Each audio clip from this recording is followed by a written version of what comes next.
Assalamualaikum warahmatullahi wabarakatuh.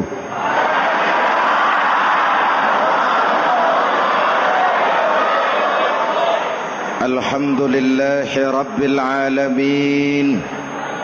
Wassalatu wassalamu ala asyrafil mursalin Sayyidina wa maulana Muhammadin wa ala alihi wa sahbihi ajmain, amma ba'du. Para ulama yang saya muliakan, hadirin hadirat ma'asyiral muslimin yang saya cintai, banyak kita alami perubahan-perubahan yang terjadi, baik perubahan yang menyangkut sosial budaya, lebih-lebih yang menyangkut sosial politik. Yang tidak banyak mengalami perubahan adalah sosial ekonomi.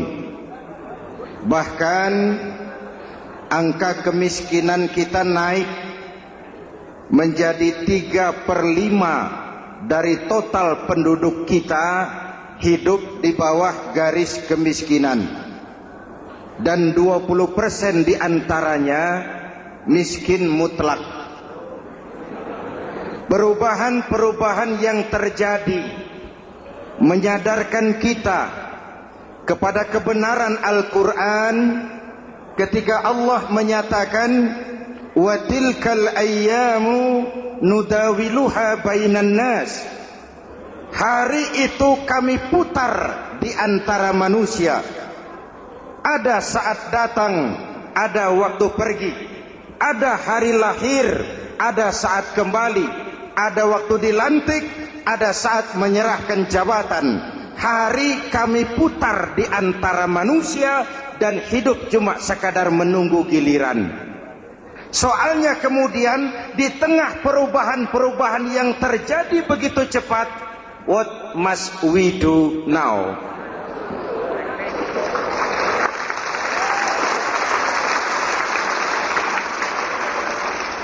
Saya juga nggak ngerti itu. Yang penting kan penampilan. Saudara-saudara kaum muslimin di seluruh tanah air, jadi pemimpin adalah pelayan bagi orang yang dipimpinnya. Okelah, perbaikan ekonomi, pembukaan lapangan kerja baru kita serahkan kepada pemerintah, karena kita percaya mereka orang-orang terpilih belaka yang dipilih dengan kepercayaan akan mampu membawa rakyat keluar dari kesulitan. Amin. Tugas kita sekarang di zaman susah meluruskan akidah. Jangan sampai mbah dukun yang naik ke permukaan. Betul? Islam misinya yang pertama membebaskan manusia dari kemusyrikan. 13 tahun Rasul berjuang di Makkah, menanamkan akidah, meluruskan keyakinan, membentuk iman. 13 tahun membebaskan manusia dari belenggu kemusyrikan. 13 tahun menanamkan la ilaha illallah Muhammadur Rasul dengan seluruh konsekuensinya. Kalau saya yakin tidak ada Tuhan selain Allah, saya tidak akan minta tolong kecuali hanya kepada Allah. Saya tidak akan pernah takut kecuali hanya kepada Allah. Saya tidak akan menggantungkan hidup kecuali hanya kepada Allah. Saya tidak akan minta rizki kecuali hanya kepada Allah. Saya tidak akan melarikan persoalan kecuali hanya kepada Allah. Kalau konsekuen dengan keyakinan ini, mbah dukun nggak dapat tempat.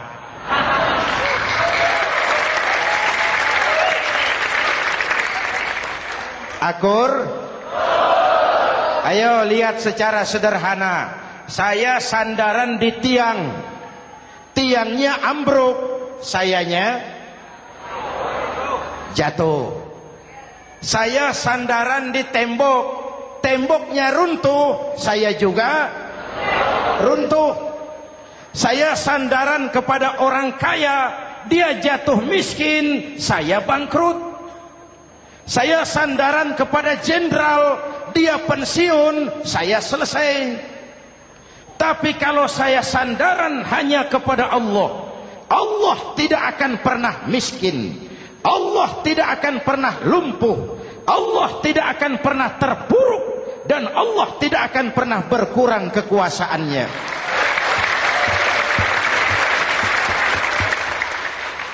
Maka umat Islam, sesulit apapun zaman yang kita hadapi, Allah juga tempat kita bersandar. Jelas? Selama ini kita iman dalam ucapan, tapi sekuler dalam perbuatan. Di masjid ada Allah, di kantor Allah tidak ada, maka korupsi merajalela.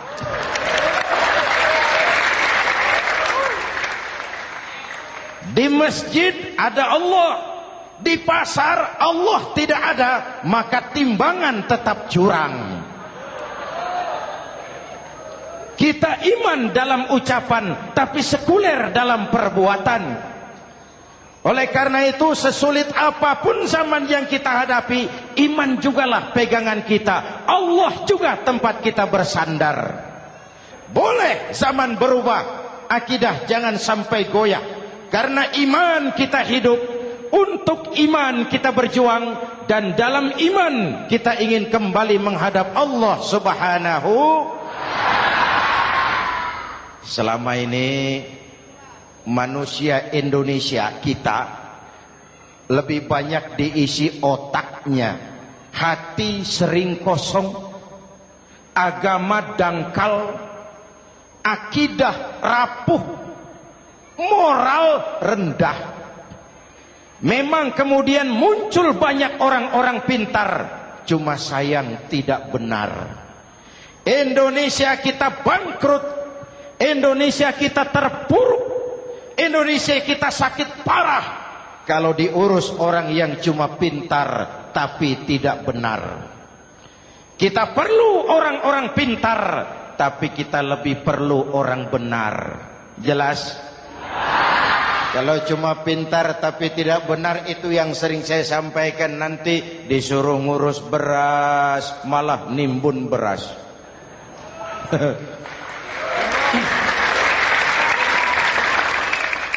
Disuruh ngurus laut malah jadi bajak laut.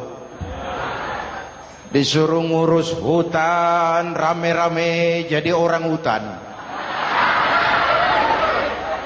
Jutaan hektar hutan Indonesia kita ini merupakan kekayaan sumber daya alam kita yang harus digunakan bagi sebesar-besar kemaslahatan rakyat. Yang disuruh ngurus hukum malah bikin hukum seperti pisau, tajam ke bawah, tumpul ke atas. Jangan heran lalu di masyarakat muncul street justice, pengadilan jalanan, sebagai refleksi dari ketidakpuasan melihat sikap hukum yang sangat berpihak. Kalau yang kecil salah, hukum cepat-cepat ditegakkan.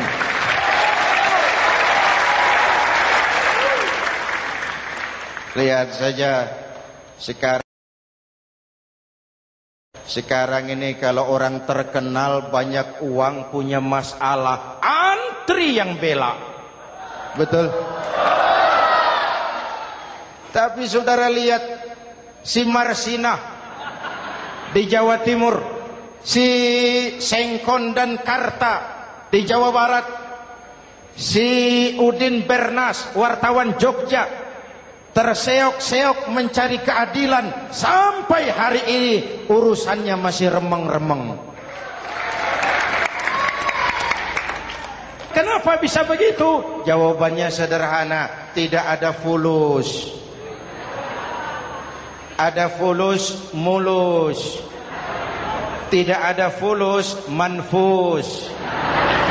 Betul? Jangan sampai para penegak hukum kita terjebak pada lagu baru, maju tak gentar membela yang bayar. Biar bertentangan dengan nurani, biar bertentangan dengan public opini, biar bertentangan dengan rasa keadilan. Siapa yang bayar, itulah majikan. Mau benar atau salah, belain terus. Kalau seperti inilah hukum kita, mafioso keadilan akan tetap gentayangan. Hadirin yang saya hormati, 13 tahun beliau berjuang di Mekah, meluruskan keyakinan, memantapkan akidah, meneguhkan iman. Dari situ segalanya dimulai, dan ke situ segalanya akan menuju. Intan paling mahal, mutiara paling berharga, tidak lain adalah nilai-nilai keimanan. Kalau itu sudah tergadai, apalagi yang bisa kita banggakan dalam kehidupan ini? Kita merasa harta kita berharga, belum ada artinya ketimbang iman. Kedudukan kita punya nilai pun belum ada artinya ketimbang dengan nilai-nilai keimanan. Itu intan paling mahal, itu mutiara paling berharga. Harta baru ada manfaatnya kalau dilandasi dengan iman. Jabatan dan kedudukan baru terasa gunanya kalau dilandasi dengan keimanan. Kalau jabatan lepas dari iman, yang akan lahir Fir'aun baru. Jelas? Kalau harta terlepas dari iman, yang akan muncul adalah konglomerat Korun. Kalau ilmu pengetahuan terlepas dari nilai dasar keimanan, maka yang akan muncul adalah ilmuwan pelacur yang menyalahkan yang benar, membenarkan yang salah untuk kepentingan pribadi. Dan kondisi seperti itu tidak akan membuat kita makin sehat. Oleh karena itu, pada kesempatan ini, pesan pertama saya, menghadapi zaman susah, tetap jaga akidah, tetap pelihara keyakinan. Kesulitan bukan untuk ditakuti, untuk diatasi. Hidup adalah kerja keras, bukan keajaiban. Perubahan tidak akan datang hanya dengan simsalabim abragadabra. Perubahan tidak akan muncul hanya dengan berandai-andai. Perubahan tidak akan turun dari langit seperti turunnya embun di waktu malam. Perubahan adalah kerja keras, sehingga Al-Quran membimbing kita, innallaha la yughayyiru ma biqaumin hatta yughayyiru ma bi anfusihim. Allah tidak akan mengubah keadaan suatu bangsa kalau mereka tidak mau mengubah apa yang ada di dalam diri mereka. Yang ada di dalam diri itu rule of thinking, state of mind, cara kita berpikir, cara kita memandang kehidupan, cara kita mengatasi persoalan. Hadirin yang saya hormati, inilah iman. Berangkat dari ini kita menyadari, ini ujian buat kita rakyat. Dan kita rakyat Indonesia ini kalau sama susah sih sudah kenyang. Ya Pak? Ya Pak? Kita ini sebagai bangsa mengalami apa yang disebut oleh Bung Karno up and down. Naik, turun, timbul, tenggelam, pasang, surut. 350 tahun dijajah oleh Belanda, kita susah. Berangkat Belanda masuk Jepang, susah lagi. Pergi Jepang, datang nikah, susah lagi. Lalu kita merdeka, dirongrong oleh berbagai pemberontakan, susah lagi. Makan bulgur, antri minyak. Lalu PKI berontak, susah lagi. Muncul orde baru, lama-lama susah lagi. Orde baru selesai, naik reformasi, mulai repot nasi, susah lagi.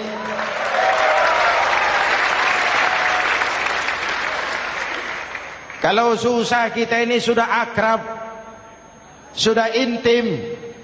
Mestinya kalau sudah susah seperti itu, jangan salah sikap menyikapi kesusahan. Jangan sampai kita potong kompas, ambil jalan pintas, terjebak menghalalkan segala cara. Itu tidak akan menguntungkan. Itu tidak akan menyelesaikan. Kalaupun selesai nampaknya penyelesaian sesaat. Dan penyelesaian sesaat bukan penyelesaian yang sebenarnya. Karena itu tetaplah dalam koridor keimanan. Boleh zaman berubah, akidah jangan sampai goyah. Silahkan masa berganti, tapi keyakinan jangan mati. Sekali la ilaha illallah sampai tetes darah paling penghabisan, tetap la ilaha illallah. Sanggup? 3 orang.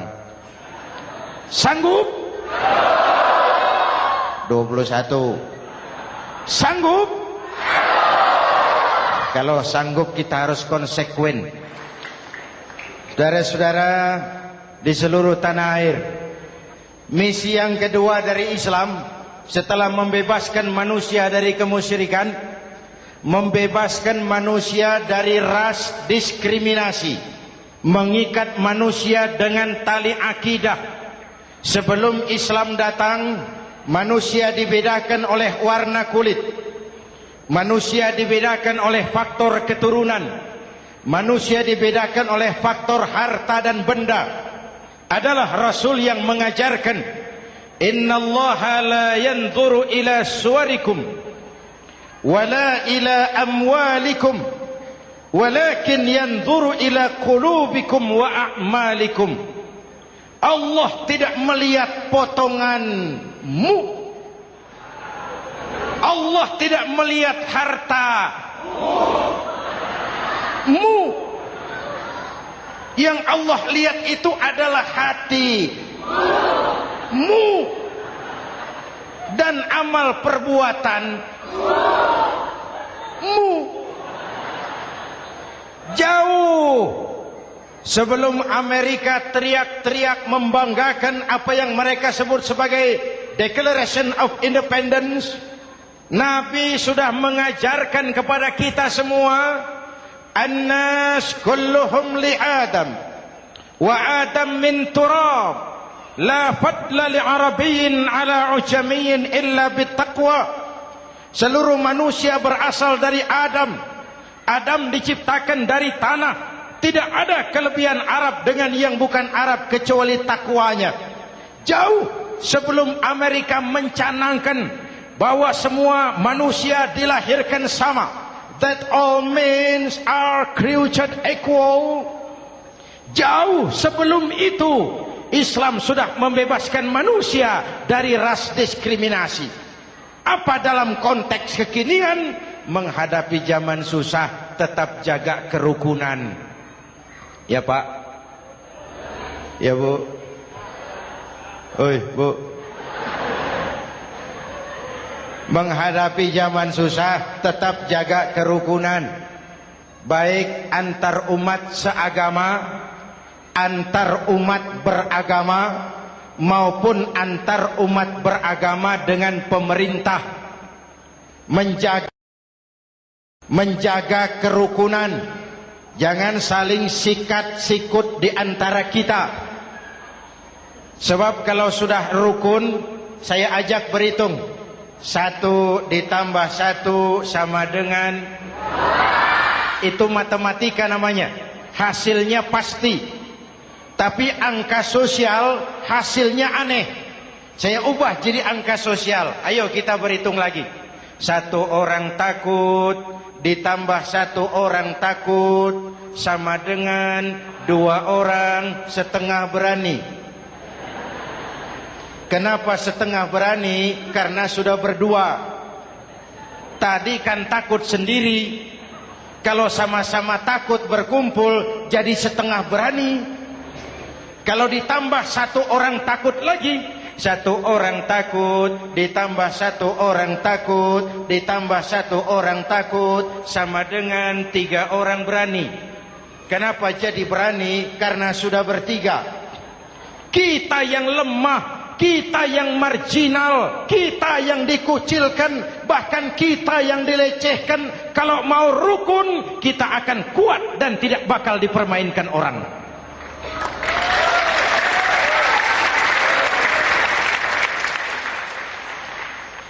Tapi kalau rukunnya yang satu mau menikam yang lain, saya ajak berhitung lagi. Yuk berhitung yuk. 1 ekor ayam ditambah 1 ekor musang sama dengan 1 ekor musang. Kemana ayamnya? Dimakan musang. Betul nggak nih hitungan? Ayo kita hitung lagi. 1 ekor ayam ditambah 1 ekor musang sama dengan 1 ekor musang. Kemana ayamnya? Dimakan musang. Jadi kalau kita suka kumpul dengan orang yang mau makan kita, selesailah kita.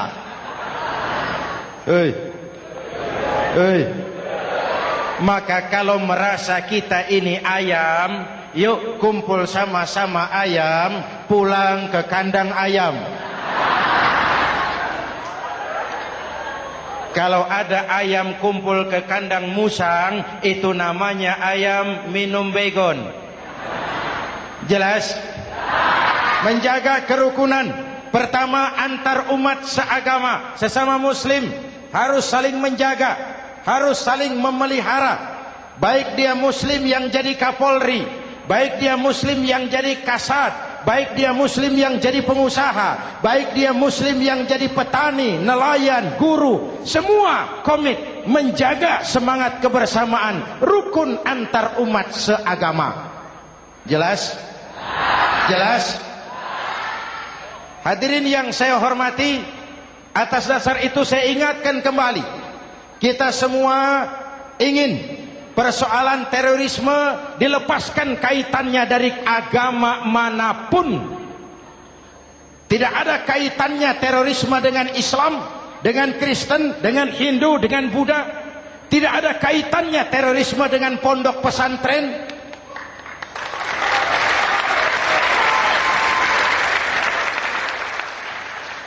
Jangan sampai pesantren jadi kambing hitam. Karena sejak zaman penjajahan, pesantren sudah terbukti memberikan kontribusi bagi perjuangan memerdekakan rakyat Indonesia. Rukun antar umat seagama. Yang kedua, rukun antar umat beragama. Islam ini rahmatan lil alamin. Jangankan manusia walaupun berbeda agama, binatang saja dihormati.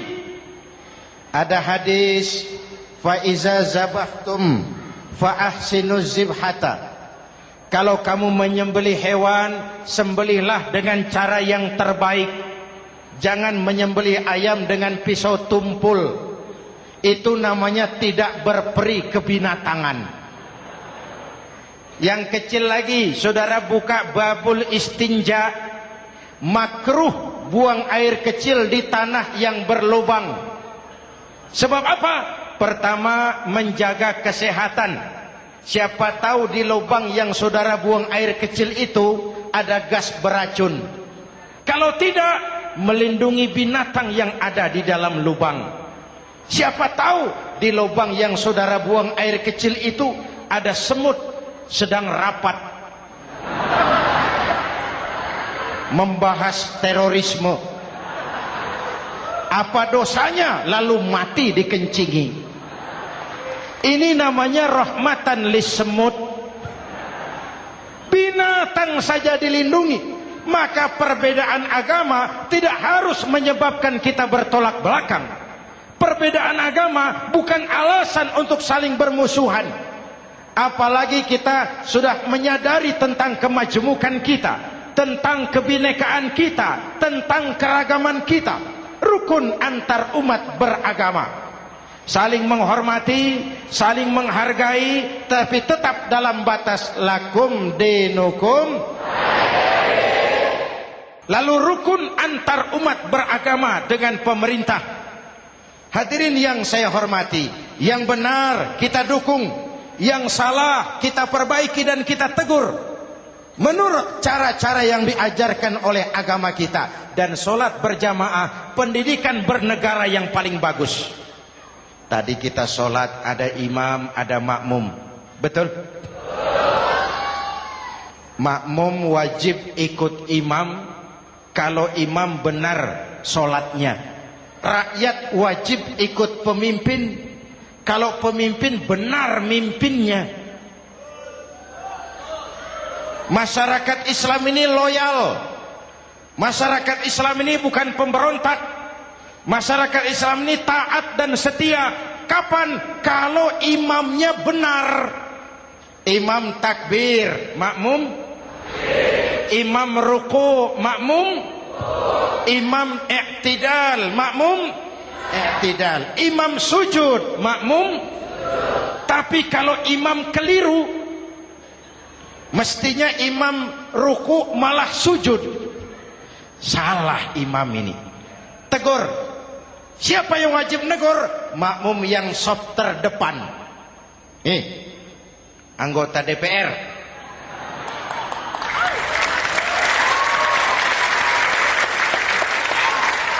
Ini wakil-wakil makmum ini, saf di depan ini.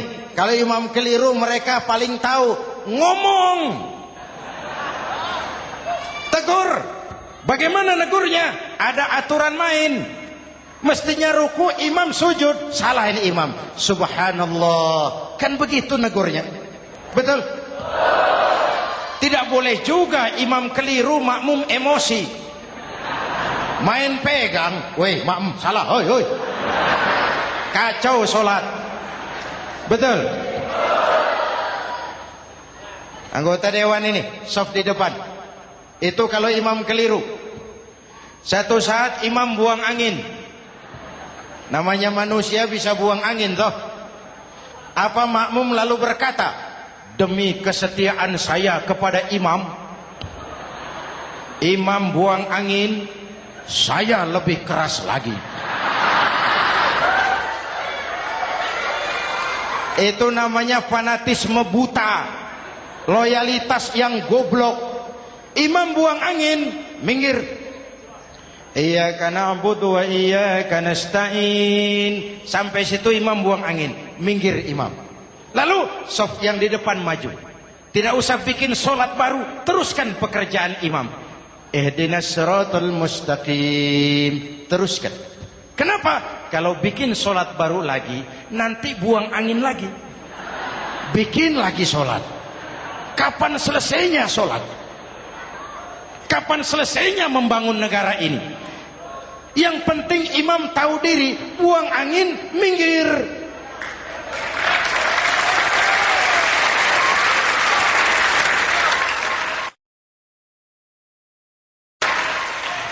Ini kacaunya solat berjamaah kita sekarang. Kacaunya negeri kita sekarang. Banyak imam sudah buang angin, gengsi. Dia aja merasa nggak punya salah. Dikasih tahu sama makmum, imam tadi buang angin ya, malah jawab sedikit. Apa kalau sedikit lalu tidak batal sholat itu? Mekanisme kehidupan sosial yang diatur lewat tuntunan sholat berjamaah. Sehingga Nabi berpesan, kun imaman muta'an au ma'muman muti'an fala takun thalisan jazu'a. Kalau jadi pemimpin, jadilah pemimpin yang ditaati. Kalau jadi makmum, jadilah makmum yang mentaati. Jangan jadi golongan ketiga pemecah belah. Di depan tidak jalan, di belakang takut, ditaruh yang di tengah, di depan didorong, yang belakang ditendang. Ini namanya biang kerok. Saudara-saudara, dari uraian singkat ini saya ambil beberapa catatan pokok. Pertama, kalau ada intan paling mahal, kalau ada mutiara paling berharga dalam hidup kita, itu tidak lain adalah karena keyakinan. Hidup jadi indah, hidup jadi berharga, hidup jadi berarti kalau didasari atas sebuah keyakinan. Dan keyakinan itu tidak lain adalah nilai iman kita, akidah kita kepada Allah Subhanahu wa taala. Yang kedua, tetap menjaga kerukunan. Sesulit apapun zaman yang kita hadapi, kita tetap harus menjaga semangat kebersamaan. Kita harus tetap menjadi lem perekat yang menjaga keutuhan, baik sebagai bangsa maupun sebagai umat. Perbedaan adalah wajar, harus dihormati sebagai ciri kehidupan berdemokrasi. Tapi jangan perbedaan menjadi sebab kita bermusuhan, dan jangan perbedaan menyebabkan kita saling berpecah belah. Hormati perbedaan, jangan perbedaan dipandang sebagai permusuhan. Dengan akidah yang kuat dan kebersamaan yang kokoh, ayo kita hadapi kesulitan, kita atasi kesulitan, dan dengan kerja keras untuk menyongsong hari esok yang lebih pasti. Mari kita Fatihah. Semoga Allah memelihara kita bangsa Indonesia. Ala hadhihi niyah wa ila hadratin Nabi. Al-Fatihah.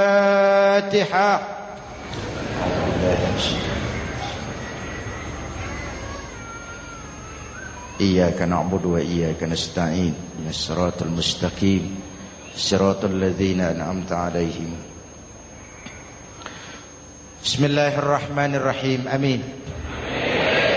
Alhamdulillah Rabbil Alamin. Allahumma salli wa sallim mubarak ala Sayyidina Muhammadin wa ala alihi wa sahbihi ajma'in. Allahumma Rabbana taqabbal minna salatana wa siyamana wa qiyamana wa takhashu'ana wa ta'abbudana wa tammim taksirana ya arhamar rahimin. Allahumma aslih man fi salahihi salahul muslimin. Allahumma ahlik man fi halakihi salahul muslimin. Allahumma Rabbana la tu'akhizna in nasina aw akhtana. Rabbana wa la tahmil alaina isran kama hamaltahu ala alladhina min qablina.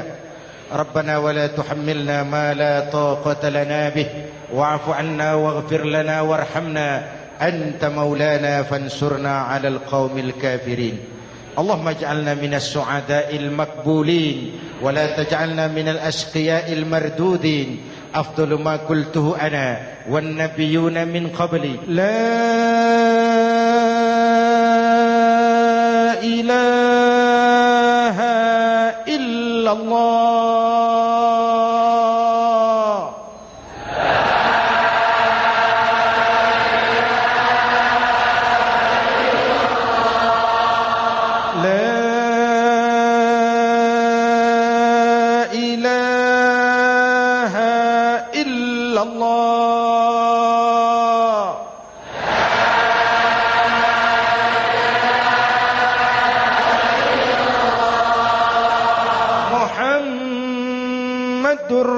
Rasulullah.